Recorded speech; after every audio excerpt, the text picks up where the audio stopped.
Hindi mawala ang ngiti ko sa labi habang nagpipinta. Mas lalo kasing nagiging detailed ang imahe ni Echo sa ginagawa ko. Sa mukha niya lagi akong strict sa details. Kapag may mali, inuulit ko kaagad. Napatitig ako sa ginawa ko mapansin. Isang nakakunot noong Echo ang tumitingin sa akin. I mean, itong painting. Napakagatlabi ako ng maalaala yung nangyari pagkatapos kong tumalon ng building. Well, oo, tumalon ako. Pero nag-bungee jumping lang naman ako. Akala ng mga tao, pati narinig si Echo na magpapakamatay ako. Kaya pala, may mga pulis sa paligid. Hay sana, nagpanimula na rin ako na mag-bungee jumping lang ako. Hindi sana magagalit sa akin si Echo. Sinermonan niya ako ng todo. Hindi maipinta yung kanyang mukha ng panahong iyon. Sobrang taas ang boses habang kinakausap ako. Ano? Naiintindihan mo na ba yung mga maling ginawa mo? Nagsisisi ka na ba? Para kang bata, Cassandra. Echo shook his head with rage. Kunot na kunot ang kanyang noo. Masama ang tingin niya sa akin.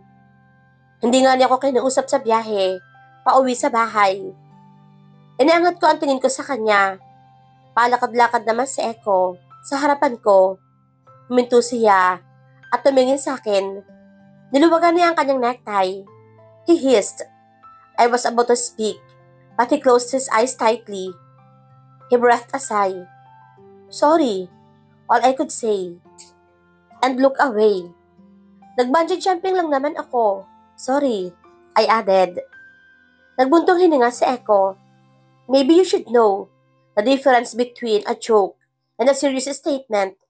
Cassandra, he sighed again. Can you act like a 20 years old woman? Puro prob. Mabilis akong tumingin kay Echo at napahinto siya. Sorry na, Bubu. Sorry na. Huwag ka nang magalit. Sumimangot ako sa kanya. Basang-basa sa mukha ko na humihingi ako ng pasensya sa ginawa ko. Sorry na, Bu. Sumama muli ang kanyang tingin sa akin. Sorry na, Echo. Hindi na mauulit. Sasabihin na kita kapag Echo whimpered. Joke lang naman to. I fake a laugh. Hindi na mauulit. Promise. Tinaas ko ang kanang kamay ko. Kahit nagalit ka sa akin, at least alam ko, nagkikure ka sa akin. At least akala ko nagbago ka. Pero hindi pala. Ginitian ko siya. What? He snapped. Hindi ako nag-aalala sa'yo. Puro problema lang kasi ang dala mo. My heart aches a little. Pero nawala rin kaagad na mapansin ko na mula ang tenga ni Echo. I was about to speak, but he walked away. Umakyat ang siya ng second floor at padabog na sinara ang pintuan ng guest room. Doon na naman siya. Kinabukasan, nilagyan ko ng note ang packet ng coat ni Echo. Bilin kasi sa akin ni Master Ange na kailangan ligawan ko raw siya sa ginawa ko. I trembled at the thought of doing that to Echo, you know. Pero gusto kong makabawi sa kanya sa ginawa ko. Nakalagay sa note. Di ka na naman camera, pero tuwing nandyan ka, nangingiti ako. Yan ang pick-up line lang ang naisip ko. Ano kayo magiging reaction niya kapag nabasa niya iyon? Sana kahit 1% ng inis ay mabawasan. Maaga siyang umalis papuntang office, pero at least, kumain siya ng breakfast. Hindi naman niya ako kinakausap. Gumagawa ako ng mapapag-usapan, pero hindi naman siya sumasagot. Tangulang, ang binibigay niya sa akin. Ilang araw ko na rin pinapadalhan ng lunch sa Echo. Gusto ko sanang ako ang magdala, pero baka magalit na naman siya sa akin. Kapag pumunta ako sa kanyang office, kaya binibigay ko na lamang sa kanya bago siya umalis. Nung una ay ayaw pa niya, kaya sinagsi ko na lamang sa kanyang bag. Wala na siyang magawa dahil ika nga, nasasayang ang oras kapag nakapagtalo pa siya sa akin. Tinatawagan ko rin si Bessie kung kinakain ni Echo ang hinanda ko sa kanya. Sabi naman ni Bessie, nauubos daw niya ang pagkain. Napapangiti ako kapag ganito ang report ni Bessie sa akin. Natapos ko na rin ang painting ko. Isang Echo na nakangiti. Ang pininta ko ngayon. Sana lagi siyang ganito. Nakangiti. Hindi nakakunot ang noo. At parang binagsakan ng langit at lupa ang mood. hindi nakasigaw. Sana dumating na yung panahon ngumingiti siya. Niligpit ko ang mga gamit ko pagkatapos ay nilagay ko sa isang sulok itong ginawa ko. Ang dami ko ng painting ni Echo. Kaya bawal talaga siya pumasok dito sa painting room ko. Bawal din naman akong pumasok sa kanyang home office at saka bawal kasi mag-freak out siya pag nakita niya mga ito. Lumabas ako ng kwarto at bumaba. Madilim na dahil siguro 6:00 ng gabi. Kanina, 1:00 nung nagpe-paint ako. Pero ngayon, minsan talaga, hindi ko namamalayan ng oras. Dadating na si Echo ng 8:00. Kailangan ko na maghanda ng dinner. Naligo muna ako at nagpalit ng damit. Ang dungis ko kasi pagkatapos magpinta. Pagkatapos, nagpunta ako ng kusina. Napakagatlabi ako na makita. We're out of goods. Kailangan ko lang pumunta ng supermarket. Kailangan kong tawagan si Echo. Nakailang dial ako pero hindi niya sinasagot. Mga 10 rings siguro iyon. Baka ayaw lang niya akong sagutin. Napabuntong hininga ako. Pero nalaki ang mata ko nang sagutin niya ito. What? I cringed when I heard his disgusted voice. Parang gusto ko nang ibaba na lang ang tawag. Pero hindi dapat akong panghinaan ng loob. Mas ayoko naman. Wala kaming kainin ngayon. Hi Echo. Nasa meeting ka ba?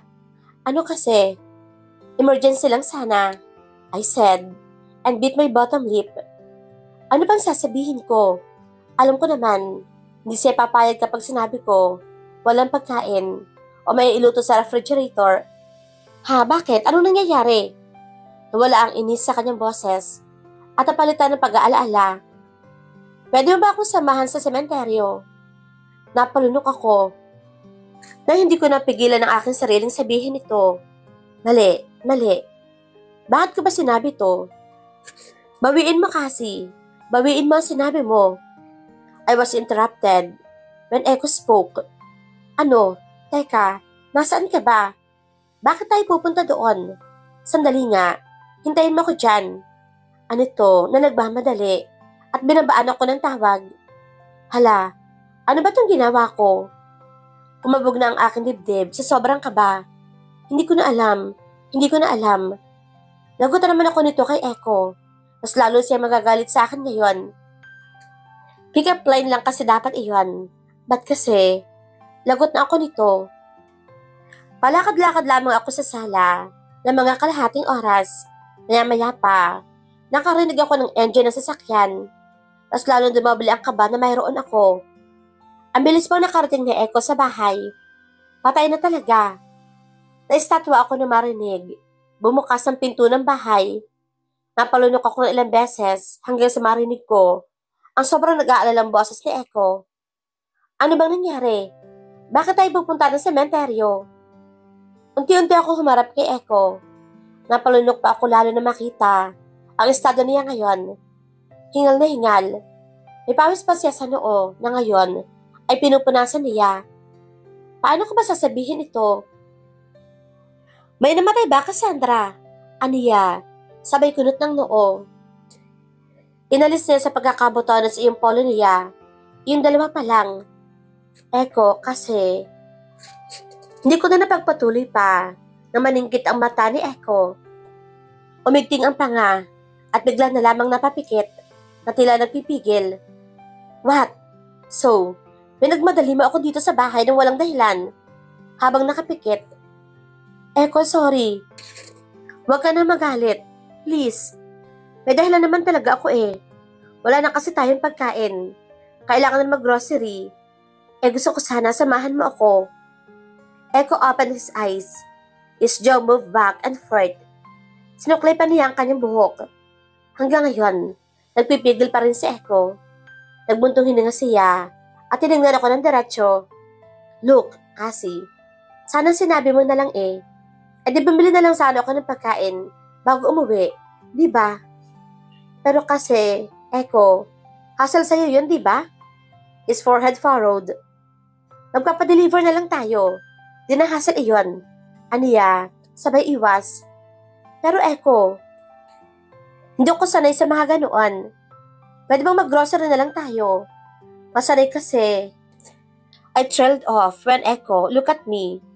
Sinusuri ang mukha ko hanggang sa tumaas ang isang kilay. Masanay ako naluluto ko.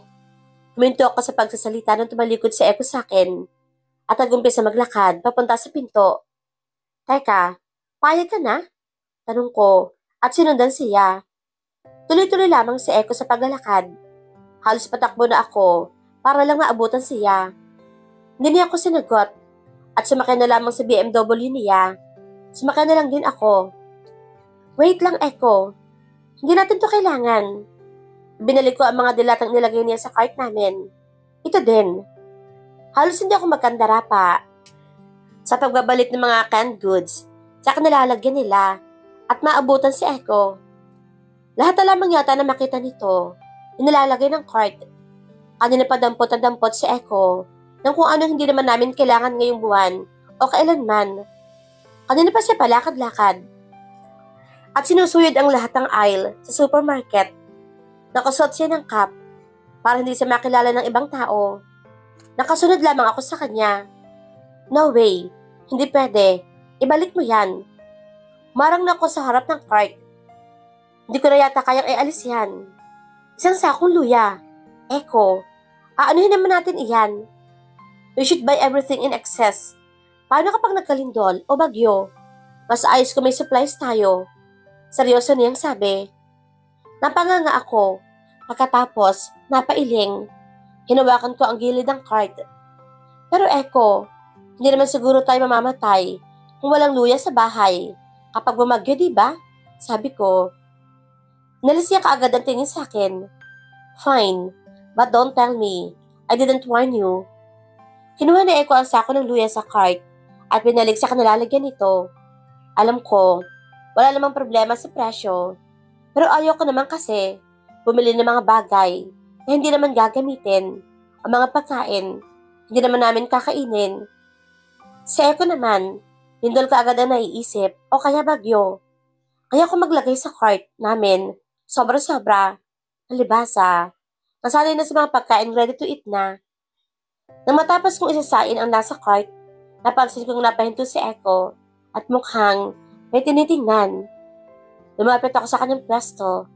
Echo, anong ginagawa mo dito? Bakit? Mami, napayuko ako. At may batang nalalaki ang mga mata na nakatingin kay Echo. Sumigaw pa ito. Nakaupo ito sa sahig at nagwawala, umiiyak. Siguro, mga 7 years old ito at nawawala. Tumigil ka sa pag-iyak. Ang ingay mo, sabi ni Echo. My eyes widened. Grabe naman itong si Echo. Hala Echo, huwag kang sumigaw. Mas lalo siya matatakot niyan eh. Lumapit ako sa batang babae at umupo sa kanyang tabihan. Pero lalo siyang sumigaw. Mommy, I want my mommy. She cried out. It's okay. Don't cry. Sumama ka sa amin. Hanapin natin ang mami mo. Sabi ko sa kanyang nakangiti. I was about to pat her head, but she jerked away. Lalo siya nagpapadyak. No, I don't want. I want mommy. Mommy. Mas lalong lumakas ang iyak niya. Tinignan ko si Echo na ngayon, pabalik na sa pwesto namin at may hawak na lollipop. Umupo siya sa tabi ng batang babae at inabot ang lollipop. O ito, gusto mo ba nito? The little girl stopped crying.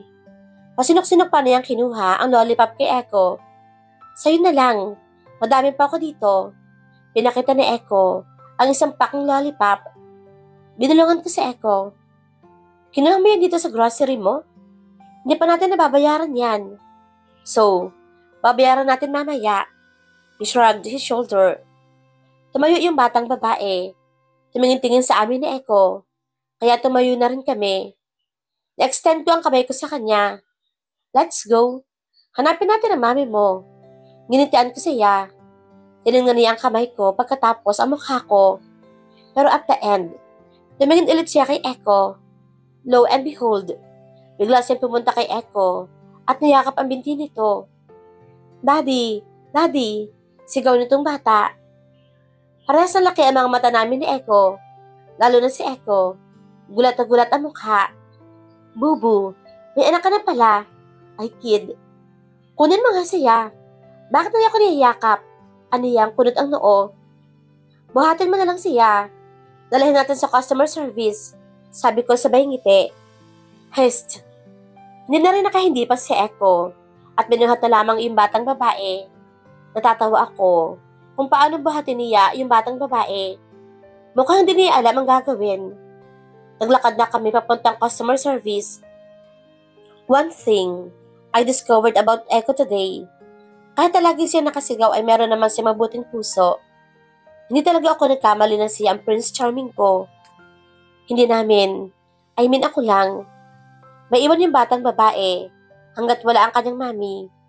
Kalahating oras siguro kami naghintay bago dumating ang mami nitong bata. Isang middle-aged woman na naka-office attire ang maluhaluhang lumapit sa customer service. Napansin niya kami ni Echo at kaagad na nagpasalamat. Kinuwento namin kung paano namin nakita itong bata. Pagkatapos sinabi rin naman niya kung paano sila nagkahiwalay. The woman thanked us endlessly. Kinuha niya ang anak niya kay Echo. Ayaw pang bumitaw ng bata, pero sumama rin sa kanyang mami. Mami, it's Daddy, the little girl declared. Lilian, lilis niya si Daddy, okay? Sabi ng mami nitong bata. No, he's Daddy. Pagpipilit pa ng bata. Lilian, behave, her mommy said. And look at us.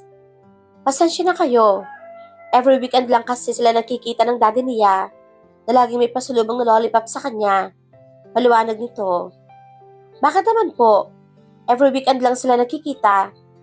Busy po ba ang asawa niyo? Hindi ko na napigilan pang magtanong. Nginitian niya ako, but a sad smile. Well, we're not really married. He has another family. So, the woman trailed off. Oh, sorry po. I shouldn't have asked. I didn't mean to. I was interrupted by her. No, it's okay. Pinaniwala niya akong he's not married. And nung pinuntahan ko siya para ibalit ang buntis ako, doon ko lang nalaman. He already has a family. Pero, it's all in the past now. We try to be friends for the sake of Lilian. Mahaba-haba nitong paliwanag. Sorry po talaga. Sabi ko, nandiyan lang siguro sa tabi-tabi yung Prince Charming mo para sa inyo. I tried to kid. Natawa siya sa aking sinabi. Oo nga eh. I guess not everyone is lucky to find a good man. Tumingin siya kay Echo at ngumiti. Pagkatapos, tumingin ulit sa akin. You two look good together. I know. Magtatagal ang marriage nyo. I smiled automatically. Thank you sa inyong dalawa. Una na kami. I nod at her. Ganon din ang kanyang ginawa. Pinagbasan ko ang pag-alis ni Lilian at ang kanyang mami. Tumingin ako kay Echo. Seryoso ang tingin kung saan. Nang mapansin niya ako, hinila niya ang cart namin at pumunta sa cashier. Binayaran na pinamili at umuwi na ng bahay. Buong biyaheng tahimik si Echo. Well, lagi naman palang tahimik. Nilapag niya sa counter ang pinamili. Tahimik at parang wala sa sarili. Umakyat siya kaagad sa kanyang kwarto. Hindi na lang ako nang ulit at nagluto na lamang ng dinner. Ganon pa rin ang estado ni Echo. Konti nga lang ang nakain. Nang matapos kong ligpitin ang pinagkainan namin, lumapit ako sa kanya. Bakit ang tahimik mo? Iniisip mo pa rin ba yung kanina? Hindi sumagot si Echo. Namimiss mo na si Lilian? Ikaw ayaw pang ipahalata. Hindi pa rin ito sumagot. Pagod ka na siguro no? Sa bagay. Kanina ka pa kasi tumatakbo sa isip ko eh. Biglang tumingin si Echo sa akin. Nakakulot ang noo. Ano bang sinasabi mo? Hindi ka kasi namamansin dyan eh. Ano ba kasing iniisip mo? Naaawa ka ba kay Lilian? Dahil sa kinuwento ng kanyang mami. Naging seryoso muli ang mukha nito. Ano nakakaawa sa kanya? Maswerte siya. Dahil gusto siya makita ng kanyang tatay. Meron mga anak na araw-araw nilang nakikita ang kanilang ama. Pero, wala naman ito pakialam sa kanila. Bigla akong natahimik kasi sinabi ni Echo. Ang seryoso ng kanyang mukha. Ang kanyang mga mata kasi ay nakatitig sa kawalan. Parang may iniisip, may inaalaala. Ibang pagkaseryoso niya ngayon. Tumayo ako. Hindi pwede. Hindi pwedeng ganito siya. Napatingin siya sa akin. Laro tayo? Kumunot naman ang kanyang noo. Bahala na. Mas gusto ko ang ganyang Echo kaysa doon sa nakatulala. Ang mananalo, pwede magkaroon ng isang kahilingan